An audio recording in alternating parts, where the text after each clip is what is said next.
All right, today we're pulling back the curtain on a war that's happening all around us right now, but you can't see it. We're talking about cyber warfare. This is a silent battle that could mess with the power in your home, the money in your bank account, and even the water coming out of your tap. So let's dive right in. For generations, when you thought of war, you thought of bombs and bullets. But this quote, it absolutely nails the heart of modern conflict. The new battlefield isn't some field in a faraway country. It's the digital infrastructure that powers our entire world. It's a war fought with bits and bytes. And its front lines, well, they're in our homes, our businesses, and our governments. And look, this isn't some science fiction movie plot. This is real, and it's happening now. Just look at this timeline. In 2020, we had the SolarWinds attack, a massive espionage campaign that snuck into thousands of organizations and went completely undetected for months.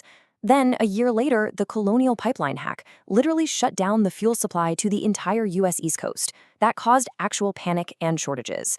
So these aren't just abstract threats. They're recent, huge events with very real, very disruptive consequences. So let's really get into what this invisible war is all about. In this first part, we're going to define this new digital battlefield and get a clear picture of what's really at stake when the systems we rely on every single day become the targets. The number one target in this new kind of warfare is something called critical infrastructure. And that term, it means exactly what it sounds like. We're talking about the essential systems and networks that are the absolute backbone of a nation, pretty much everything we depend on to live our daily lives. And this really shows what we're talking about. What's at risk? The power grid that lights your house and charges your phone. The water systems that give us clean drinking water. The financial networks that hold all our money.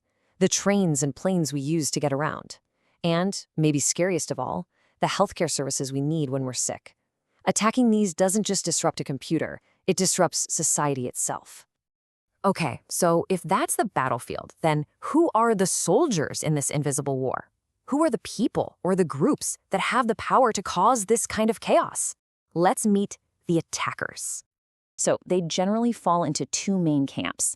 On one side, you've got your state-sponsored groups. Think of them as digital armies working for a government. Their goal is geopolitical. They want to spy, disrupt their rivals, and get a strategic leg up. Then on the other side, you have cyber criminal organizations. For them, it is all about the money, profit, extortion, stealing data they can sell. But here's what's really fascinating and frankly dangerous. These lines are getting blurry. You see governments using criminal tactics or even hiring criminal groups to do their dirty work. And their digital arsenal? It's pretty varied and really sophisticated. They've got weapons like ransomware, which is basically digital kidnapping. They lock up your data and demand a ransom. They use supply chain attacks, like we saw with SolarWinds, where they sneak into a trusted piece of software to infect all of its customers. And then you have zero-day vulnerabilities, which are one of the most powerful weapons in their entire toolkit. Okay, let's break this one down because it is so important. Imagine a company makes a brand new lock for a door. A zero-day is like a secret flaw in that lock's design that only a thief knows about. It's like they have a master key that nobody else, not even the company that made the lock, knows exists. This gives them free rein to get in anywhere it uses that lock, at least until the company finally discovers the flaw and sends out a fix. And the NotPetya attack is the perfect, terrifying example of this potential. It started as a targeted attack in Ukraine, but it spread like wildfire across the globe.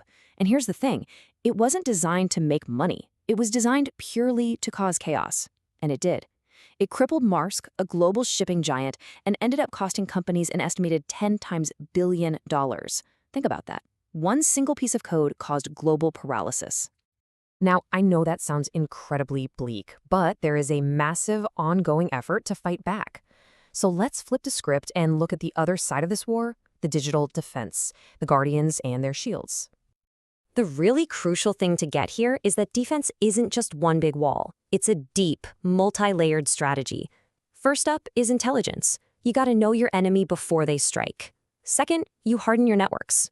Build stronger, more resilient digital walls. Third, you have to assume someone might get in anyway, so you actively go threat hunting for them inside your own systems. And finally, if an attack does succeed, you need a well-rehearsed plan to contain the damage and get back on your feet fast.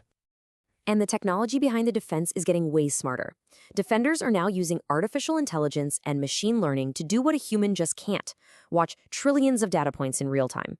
Basically, these AI systems learn what normal looks like on a network so they can spot an attacker's strange behavior and flag it way before a person ever could. But tech alone isn't going to be enough. Winning this invisible war also takes strategy, diplomacy, and, well, rules. So let's look at the policies and partnerships that are really the backbone of this whole defense. Because these threats are global, the defense has to be global too. That means countries have to share threat intelligence with each other. It means governments setting up special agencies like CISA here in the US just to coordinate defense. And this is a big one. It means public-private partnerships, where governments and the tech companies that actually build our digital world have to work hand in hand. No one can do it alone.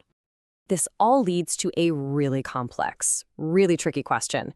To stop attacks, some people argue that nations have to have their own offensive cyber teams, the ability to hit back. But that opens up a huge debate. Is this a necessary deterrent, kind of like a digital version of mutually assured destruction? Or does it just risk a dangerous escalation, where everyone is constantly attacking each other? It's a tough one. Okay, so all of this might feel like it's happening way up high at the level of governments and giant corporations. But the truth is, this fight involves every single one of us. So let's bring this home and talk about your place on the front line. So why does this matter to you personally? It's all about the ripple effect.